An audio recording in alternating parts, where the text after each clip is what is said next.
Shabbat Shalom. As I give this message, this Shabbat, my heart is in the South. My heart is in South Carolina, as I'm sure are many of our collective hearts as we celebrate this Shabbat, where the unfortunate black eye of racism has once again laid its ugly face on our country. But I also give this Dvar Torah out of the hope that hopefully someday soon we will no longer have to deal with racism.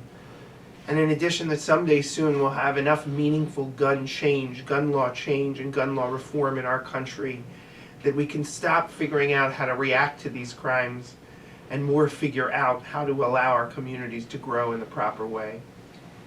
This week, we read the Torah portion of Korach. Korach sets out to rebel against Moses. And of course, our rabbis immediately pick up on the fact that Korach's kind of rebellion is the worst kind because he's only out for himself. And they point to good rebellion where people are trying to learn from one another, like the students of Hillel from the students of Shammai. But as we look at Korach's rebellion, it's important to look exactly at what the text tells us. The text tells us that Korach accuses Moses of holding himself up above the people.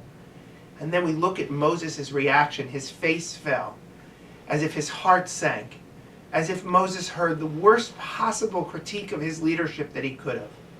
Why? Why? Because Moses was a great leader. Moses was not a leader that was out for himself. Moses was a leader that was out for the community. And if Korach looked at Moses and truly thought that Moses was doing this to hold himself up above the community, then Korach had no idea what leadership was about, and therefore this rebellion was truly about himself and not about the good of the people. True leadership is hard to find.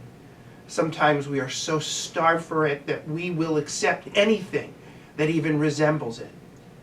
But the reality is that today, more than ever, we need good leadership. To avoid these kinds of episodes, the likes of the one we saw in South Carolina, we need strong leaders who will stand up and simply say no longer.